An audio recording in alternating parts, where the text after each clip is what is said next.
nuevo estudio del libro de Daniel. Hemos llegado a la parte número 6 y vamos a analizar datos históricos de este libro. Algunos datos históricos tanto del capítulo número 2 como del capítulo número 7, el número 8, relacionado con la imagen del sueño de Nabucodonosor y también con estas 4 bestias que Daniel vio surgir del mar. En el estudio anterior hemos hablado acerca de las llaves de la profecía y de cómo comprender estos símbolos, los cuales nos dan acceso a la interpretación correcta de este libro profético. En este estudio vamos a ver los datos históricos y el porqué de la representación de cada una de las bestias y de los metales. Este orden tanto de bestia como de metales no es algo casual, sino una representación clara de la sucesión de cada uno de los imperios. En el caso de los metales podremos ir viendo cómo el valor de los mismos va disminuyendo a medida que descendemos en la imagen. En el caso de las bestias ocurre exactamente lo mismo. La primera bestia o el primer imperio que destaca el libro de Daniel es el imperio de Babilonia, el imperio de oro, representado por este león con alas. ¿Por qué oro? ¿Y por qué un león con alas? El historiador griego Heródoto no dejaba de maravillarse por el generoso uso de oro, tanto en templos, en estatuas y en otros objetos. Este oro representaba el esplendor del maravilloso imperio de Babilonia. Según datos históricos se nos dice que en el gran templo de Marduk había una mesa de 12 metros de largo por 4 metros y medio de ancho de oro puro, y también leones y una estatua del mismo metal de 5 metros con 40 centímetros de altura. ¿Por qué un león con alas? ¿Qué representa? No es necesario desenterrar las tradiciones mitológicas y astrológicas a fin de justificar la relación del león alado con Babilonia. Las fuentes bíblicas, al igual que las fuentes históricas y las fuentes arqueológicas, nos presentan esta relación. De hecho, el arte babilónico a menudo pinta leones alados, como vemos por ejemplo en las paredes de azulejos vidriados en varios museos. Una gran cantidad de leones alados decoraba la ruta principal hacia Babilonia. Estas 2 alas representan la velocidad de conquista de Nabucodonosor, el cual en un tiempo de alrededor de 10 y 12 años se hizo con el dominio de la medialuna fértil, lo que representaba a Egipto, Mesopotamia y a Oriente Medio. Así como el oro es el rey de los metales y el león es el rey de los animales, así también eran conocidos los reyes de Babilonia en el imperio, los cuales eran llamados en idioma acadio Sar-Sarrani, lo cual significa rey de reyes. El profeta Daniel le dice a Nabucodonosor: tú, oh rey, eres esa cabeza de oro, porque el Señor te ha dado dominio, tú eres el rey de reyes. La supremacía de Babilonia comienza en el año 612 con la destrucción de Nínive, capital de la anterior superpotencia asiria. En el 612 los ejércitos medos y babilonios se reunieron en el Tigris y comenzaron a avanzar hacia Nínive. La ciudad fue totalmente rodeada y sometida a un duro asedio, en el que emplearon numerosas tácticas y artificios de ingeniería de asedio para penetrar la gruesa muralla. Las tropas aliadas penetraron en Nínive por el lecho del río Kosh, llegando a la ciudadela donde estaba el templo de la diosa Ishtar. Nabucodonosor I, también conocido como Nabopolassar, escribió lo siguiente: aniquilé la zona de Subartu, convertí las hostiles tierras en cascotes y ruinas.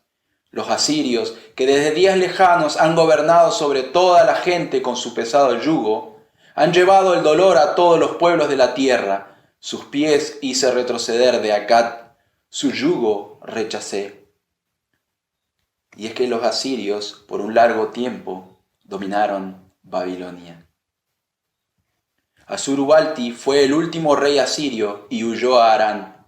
En el 608 a.C., la ciudad de Harán fue tomada por los babilonios, marcando el fin del dominio asirio. Un imperio había caído y había surgido uno nuevo. El imperio de Babilonia, el oro, el león alado. Datos curiosos de este imperio. En el capítulo número 5 de Daniel se presenta a Belsasar como rey de Babilonia. Muchos críticos dicen que esto es un error histórico, ya que en la cronología de reyes babilonios no se encuentra ningún Belsasar. En la lista real no hay ningún rey llamado Belsasar. ¿Cómo pudo haberse equivocado alguien que vivió en ese periodo de tiempo? También muchos historiadores dicen, o críticos dicen, que hay un error en el libro de Daniel, otro más, porque se le llama a Belsasar hijo de Nabucodonosor, también en el capítulo número 5. Los historiadores y arqueólogos han demostrado que el rey verdadero era Nabonido, mientras que su hijo Belsasar era un rey corregente.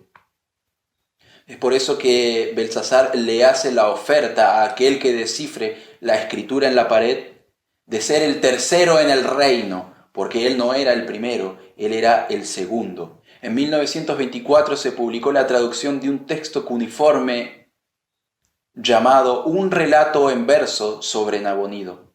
Gracias a este texto salió a la luz información valiosa que corroboraba la posición real de Belsasar y lo que la Biblia decía, lo que Daniel escribió.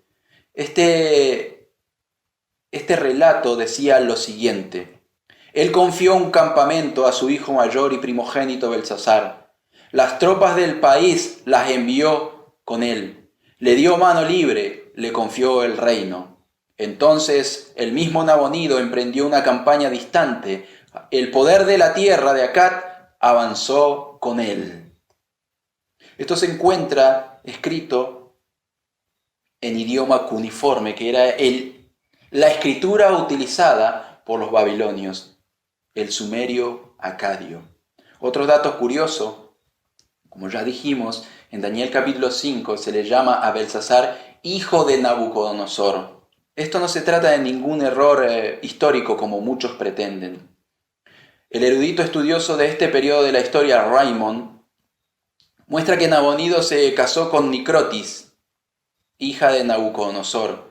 Así que no tenemos por qué sorprendernos de que en el capítulo 5 se le llame padre a Nabucodonosor, padre de Belsasar, cuando en realidad era su abuelo, por cuanto está en plena armonía con los usos semíticos en estas circunstancias. La segunda bestia que ve salir del mar Daniel es un oso. En el caso de la imagen, está representada por el pecho y los brazos de plata. En Daniel capítulo 2, versículo 39, Daniel le dice a Nabucodonosor: después de ti se levantará un reino inferior al tuyo. Esta inferioridad no solo está representada por el metal y la bestia que lo simboliza, sino también a nivel cultural, ya que la cultura medo-persa era inferior a la cultura babilónica. En este caso, las bestias y el metal no representan a un solo reino, sino a dos. Es por eso los brazos de plata de la imagen, las dos patas del oso, una más levantada que la otra, y los dos cuernos del carnero, uno más grande que el otro.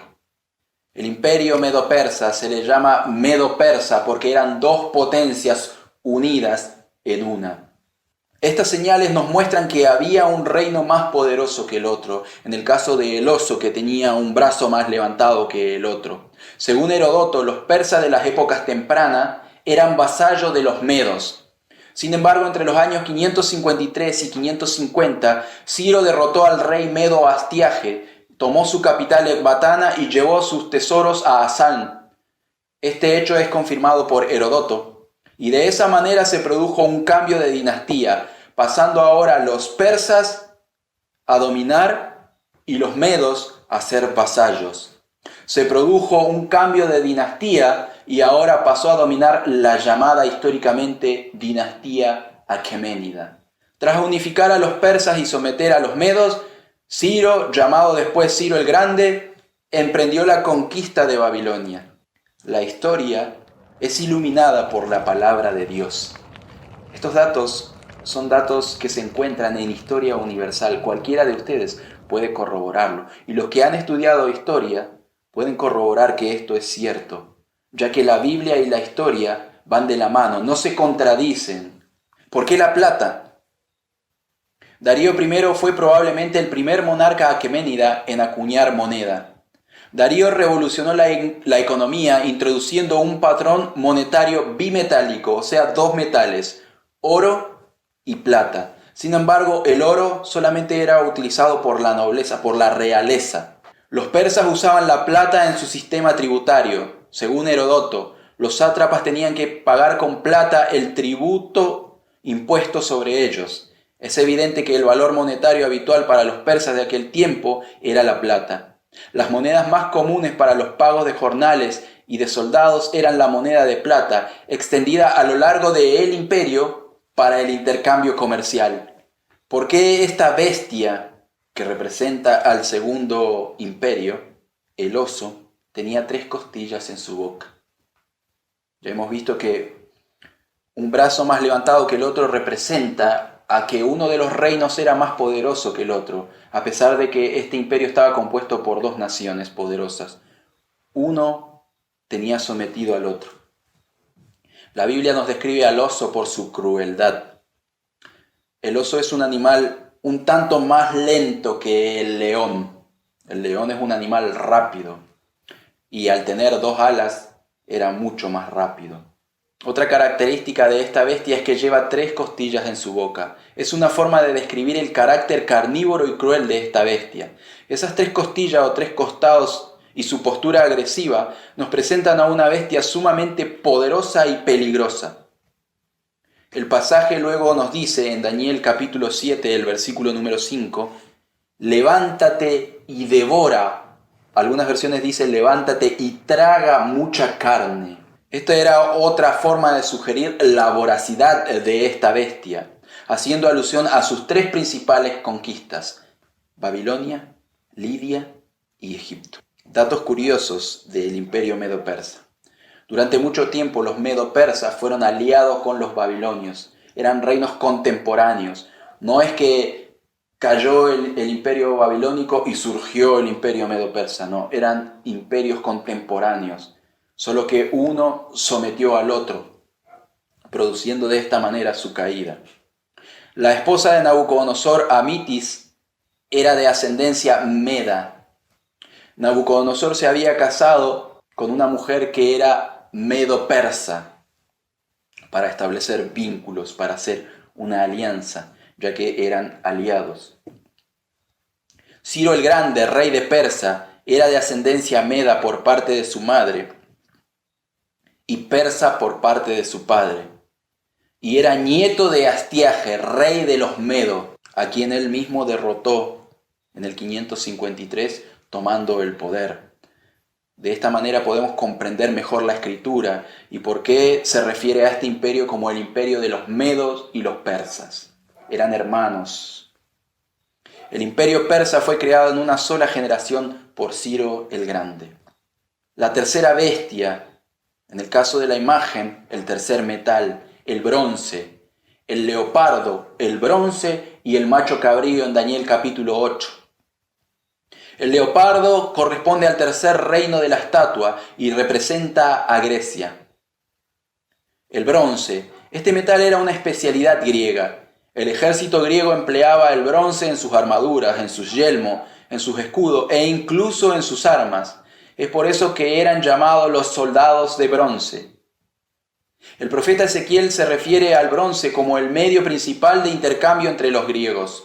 En Ezequiel capítulo 27, versículo 13 dice de la siguiente manera: también Grecia, Tubal y Mesec comerciaban contigo, ofreciéndote en pago esclavos y objetos de bronce. La armadura de bronce de los soldados griegos contrastaba tremendamente con la sencilla vestimenta tejida que usaban los soldados medo-persa.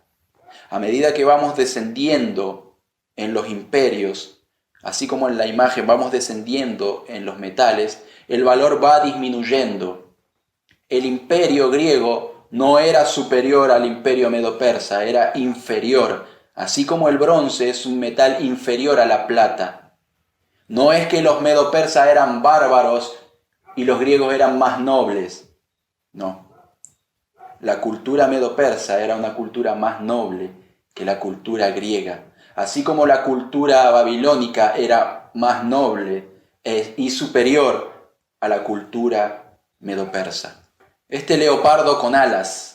La adición de 4 alas intensifica la velocidad ya característica del leopardo. El leopardo es uno de los animales más rápidos del mundo, llegando a alcanzar hasta 120 kilómetros por hora en velocidad.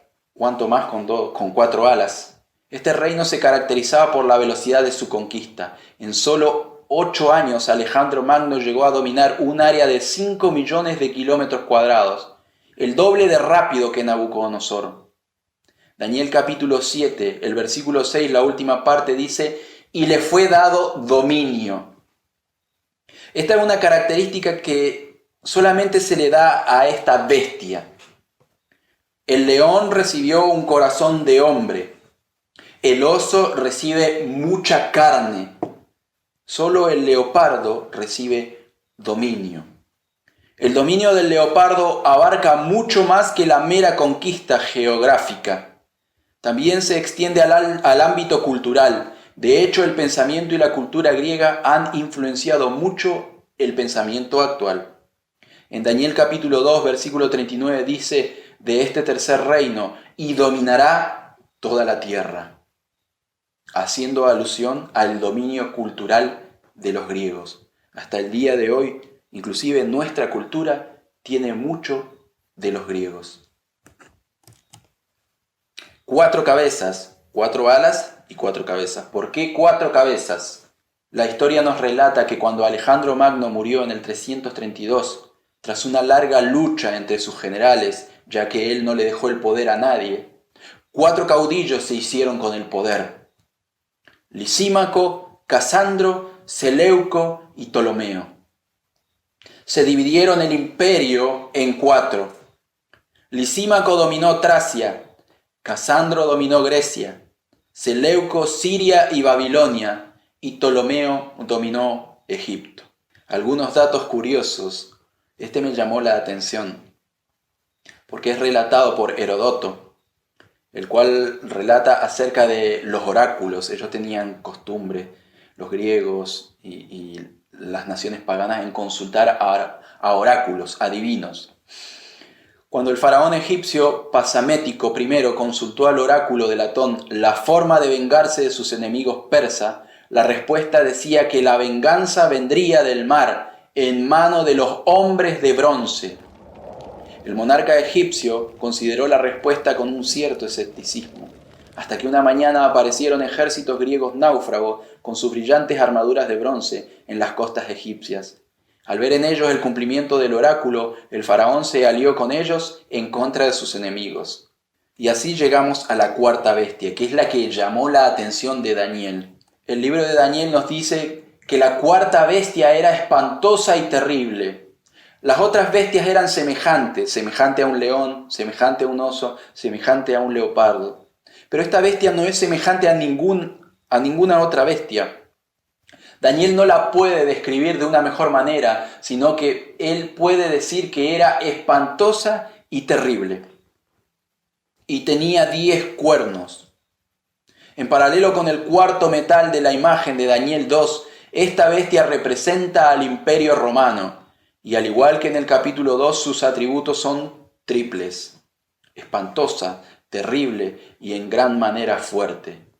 Al igual que el cuarto metal del capítulo 2, esta bestia estaba caracterizada por el hierro, ya que sus dientes eran de este metal. ¿Por qué hierro? Al considerar la realidad histórica, verdaderamente el Imperio Romano fue un imperio de hierro, tanto en su fortaleza como en la férrea disciplina de sus soldados, y un ejército con una conducta que desmenuza y rompe todas las cosas. Sus espadas, su armadura, su yelmo, su escudo y particularmente su plum, una lanza que también podía servir como jabalina, todo era de hierro. Con su ejército de hierro y su mano de hierro en cuestión de liderazgo, podemos comprender mejor la observación del texto de que el Imperio Romano desmenuza todas las cosas, ya que el hierro es caracterizado por ser un metal fuerte, por ser uno de los metales más fuertes y fríos. Es por eso que este cuarto imperio es representado por el hierro y por una bestia espantosa y terrible, este carácter que tenía este imperio. Otra de las características de esta cuarta bestia era espantosa y terrible y tenía 10 cuernos. Los 10 cuernos representan 10 reinos. Estos 10 reinos surgen de esta cuarta bestia. En el capítulo número 2, también este cuarto reino, este cuarto metal, se termina dividiendo en 10, el cual está representado por los 10 dedos. La historia nos confirma esto. En la segunda mitad del siglo IV, las tribus germánicas ocuparon lo que era el Imperio Romano, o las ruinas de lo que era el Imperio Romano, estableciéndose ahí. La lista de tribus varían, pero la mayoría de los historiadores concuerdan en que fueron 10 tribus. Esta cuarta bestia presenta varias características: espantosa, terrible, rompe, desmenuza, tenía 10 cuernos, pero una de las características que más llama la atención, una de las características que más intriga, es que le creció o le salió un cuerno pequeño. Dice Daniel capítulo 7, versículo 8, mientras yo estaba mirando los cuernos, vi que de entre de ellos salía otro cuerno más pequeño, y entonces le arrancaron 3 cuernos para dejarle lugar al último que le había salido, el cual tenía ojos como los de un ser humano y una boca que hablaba con mucha arrogancia. Tenía 10 cuernos y le sale un cuerno más. Pasan a ser 11 cuernos. Pero caen 3 cuernos, quedando 7, y se le suma este cuerno pequeño, el cual sería un octavo. Dijimos que los cuernos representaban división de reinos. Este cuarto reino se iba a dividir en 10. Luego iban a caer 3 reyes y iba a surgir uno más. Este cuerno pequeño representa a un reino más, a un rey más, a un imperio más. Este cuerno misterioso llama mucho nuestra atención, ya que nos presenta el punto culminante del capítulo 7, el último gran poder, el cual aparece cronológicamente después de los 10 cuernos, provocando en su proceso la caída de 3 cuernos. En Daniel capítulo 7, versículo 20 dice lo siguiente: también quería yo saber más acerca de sus 10 cuernos, y del cuerno pequeño que tenía ojos y una boca que hablaba con mucha arrogancia, pues hasta parecía más grande que los otros cuernos. Y 3 cuernos habían caído para dejarle su lugar. ¿Qué característica tenía este cuerno? Número 1, ojos como de ser humano. Número 2, una boca. Número 3, arrogancia. Su boca hablaba con arrogancia. Parecía más grande que los otros cuernos, como quien dice era agrandado. Y dice que 3 cuernos fueron arrancados para dejarle lugar a este cuerno. Podríamos decir, para que este cuerno tome la supremacía, tuvo que derribar a otros 3 cuernos. Daniel capítulo 7, versículo 24 dice de la siguiente manera: los 10 cuernos son 10 reyes que reinarán en ese reino.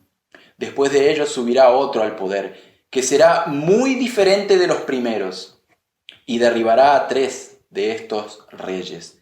Este cuerno pequeño era diferente a los demás poderes. Era diferente a los demás poderes de animales y a los demás cuernos. Esto quiere decir que no solo era un poder político, un poder civil, como los otros, sino que también tenía una connotación religiosa.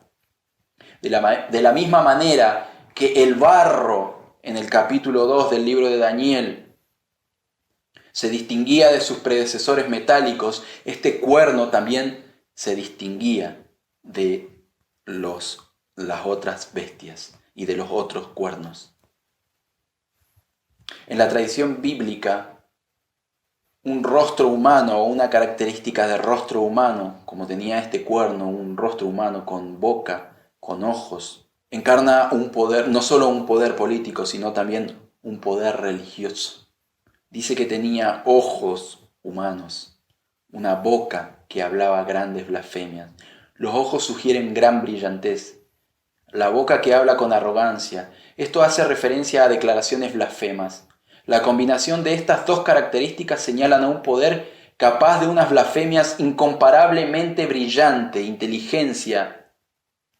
Es un poder inteligente, distinto a los demás. Los otros poderes ocupan la fuerza, desmenuza, rompe todo, come carne, pisotea, emplean la fuerza, pero este poder no solo emplea la fuerza, sino que combina ambos, la inteligencia y la fuerza. No simplemente habla contra Dios, sino también intenta tomar su lugar, haciéndolo de tal manera que atraerá y engañará a una gran cantidad de gente. En verdad, este poder será la obra maestra de Satanás, un instrumento soberbiamente eficaz, recibiendo poder del padre de las mentiras, del padre del engaño. Jesús dijo que Satanás es mentiroso y padre de mentira, padre de engaño. Este poder recibe esa herencia de Satanás. Sus acciones, vamos a poder ver las acciones de este cuerno pequeño, de este poder, porque este cuerno pequeño dirige su ataque contra Dios y contra su pueblo. El versículo de Daniel 7:25 dice: y insultará al Dios Altísimo e irá acabando con su pueblo. Tratará de cambiar la ley de Dios y las fiestas religiosas. Y el pueblo de Dios estará bajo su poder durante 3 años y medio. Otras versiones dicen tiempos y la mitad de un tiempo. Más adelante vamos a estar analizando qué significa esto. ¿Qué significan estos 3 años y medio? Como dijimos en la profecía, en el estudio anterior, en el de las llaves de las profecías, en el libro de Daniel y en el libro de Apocalipsis, un día equivale a un año. Y un año bíblico, un año en el contexto hebreo, tiene 360 días. No como nosotros conocemos 365 días, sino 360 días. Sus acciones, número 1, blasfemia. Dice que insultará al Dios Altísimo. Otras versiones dice, hablará palabras contra el Altísimo. Número 2, oprime al pueblo de Dios. Algunas versiones dice, y a los santos del Altísimo quebrantará. Y número 3, intentará cambiar los tiempos y la ley de Dios. Características de las acciones de este poder. ¿Qué significa que hablará palabras contra el Altísimo? Blasfemias. Y en el contexto bíblico la blasfemia es querer ocupar el lugar de Dios o hacerse pasar por Dios. Fíjense lo que dice Juan capítulo 10, versículo 33. Cuando los judíos querían apedrear a Jesús, Jesús le dice, ¿por qué me quieren apedrear? Muchas cosas buenas he hecho. Los judíos le responden, no te apedreamos por ninguna obra buena, sino por blasfemia. Porque tú, siendo hombre, te haces Dios. Blasfemia es, siendo hombre, me quiero hacer igual a Dios. Sin embargo, la arrogancia de este cuerno pequeño, de este poder, va mucho más allá de las palabras. Quiere ocupar el lugar de Dios. Por eso el versículo nos enfatiza y nos dice, intentará cambiar los tiempos. En Daniel capítulo número 2, Daniel mismo le decía a Nabucodonosor que Dios es quien cambia los tiempos. Entonces este poder quiere atribuirse acciones que solo Dios puede hacer, decisiones que solo Dios puede tomar. Intentará cambiar los tiempos y también intentará cambiar la ley de Dios. Oprimirá al pueblo de Dios. Ahora el cuerno pequeño se vuelve en contra de los santos en una oleada de venganza criminal. Y es que cualquier poder que pretende tomar el lugar de Dios perseguirá a quienes se le opongan. Estos santos sin duda alguna son el pueblo de Dios. Cuando dice a los santos del Altísimo quebrantará, quiere decir que al pueblo de Dios atacará. Este poder religioso atacará el pueblo de Dios. Para tener datos más concretos y exactos, se nos dice en el libro de Daniel que la persecución duraría tiempos y la mitad de un tiempo. La Biblia Dios habla hoy directamente traduce 3 años y medio. tiempos, tiempo y la mitad de un tiempo. Más adelante hablaremos de esto, porque esto también es una llave de la profecía. En la profecía, tiempo representa un año, tiempos 2 años y la mitad de un tiempo, medio año. Intentará cambiar la ley de Dios. Es una de las características más resaltantes de este cuerno pequeño. La ley de Dios es algo inalterable. El salmista David dice en Salmo 119, 142, tu justicia, justicia eterna, tu ley, la verdad. La justicia de Dios es eterna y no se puede tener justicia sin una ley. El gobierno de Dios tiene una ley. ¿Cuál es esa ley? Los 10 mandamientos son la ley de Dios. Esta ley es eterna. Vivimos en un tiempo donde la injusticia predomina y las leyes son dejadas de lado. Podemos contemplar el aparente éxito de este poder en intentar cambiar la ley de Dios. Este poder no es que desecha la ley, sino que la intenta cambiar. Sin embargo, este cambio no se refiere a las leyes civiles, a las leyes mundanales o seculares, sino a la ley del gran legislador, el Dios Todopoderoso, a leyes divinas. Y este cambio lo podremos notar al analizar los mandamientos del libro de Éxodo, capítulo 20, versículos 3 y 17. Ahí se encuentran los 10 mandamientos. Y podremos contemplar o podremos comparar y ver cómo el mundo cristiano de hoy en día transgiversa la ley de Dios, la tuerce, la cambia, le quita, y muchos intentan anularla. Por eso que este poder iba a hacer prosperar este engaño, intentará cambiar los tiempos y la ley.